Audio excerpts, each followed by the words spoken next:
Joining us now for a fair and balanced debate, Congressman Thaddeus McCotter and Congressman Frank Pallone. Gentlemen, thank you both for joining us today. Thank you, Shannon. All right, we have heard this morning on Fox News Sunday, Senator Kent Conrad announced that Senator Harry Reid is going to come up with a compromise he will unveil tomorrow. First to you, Congressman McCotter, what would you need to see in any type of compromise for you to be able to vote yes? Well, especially with the payroll tax, Shannon, what you have to see is a cut in government spending to match it so that people don't wind up worse off in the long run than they are in the short run. As you know, much of it's dedicated to entitlement spending, like Social Security, and we have to make sure that people don't wind up getting something today that ultimately the tax man takes tomorrow back with interest. All right, Congressman Pallone, what would you need to see out of this Reid proposal? Well, I want to grow the economy, and I think the most important thing here is that we not pay for it with something that's going to slow the economy. I would like to see it paid for with a tax on millionaires, which is what Senator Reid originally proposed. The main thing, though, is let's extend the payroll tax. We have to keep money in people's pockets so they spend money and we grow the economy. We have to get this unemployment rate down.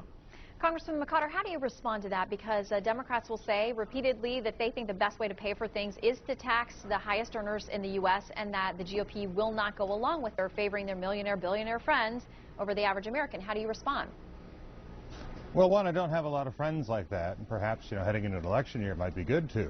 But the reality is, what you're staring at is a choice between you can have higher taxes, which will slow the economy, or you can have a payroll tax relief with less government, which is the actual big drag on the economy itself. So when we talk about what your options are, the Democrats like to demonize certain individuals. But the reality is the worst thing you can do is continue to grow government, raise taxes to do it. And as we've seen from the economic numbers that came out, we just had 315,000 people stop looking for work in November.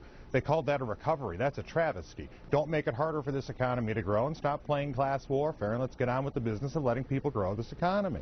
All right, Congressman Pallone, on the flip side, when it comes to cuts and it comes to entitlements, what are you willing to consider on the table?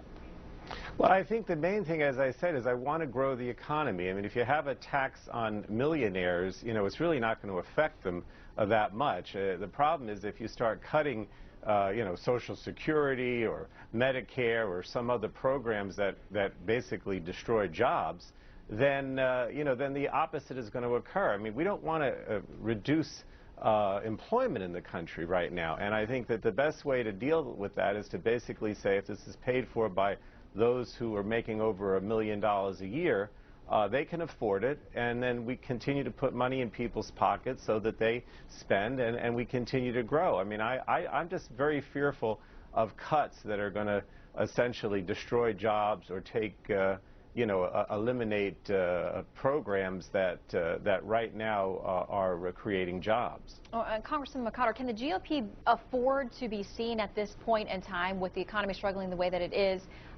not extending this payroll tax cut? I mean, is there a public perception for them that would be very tough to actually vote down a measure that would do that? And while the Democrats like to talk about perception, I think it's best that the American people deal with the reality. And the choice is to have payroll tax extension, payroll cut tax extension, which you're going to have as a choice between higher taxes or less government. And the Republicans understand that the way to grow the economy is not through more government. We saw that with the failed stimulus. We continue to see that with the inability of people to find work in this country. So when we talk about not wanting to make sure that we want the economy to grow, but we don't want big government to grow because the two are incongruous and you can't match the two in the 21st century. You're going to have to restructure big government. You're going to have to reduce spending. You're going to have to reduce the debt and the IOU that you're going to pass on to our kids. That's going to hurt the economy, and that's going to hurt future generations of Americans, and Republicans will continue to oppose raising taxes for more government.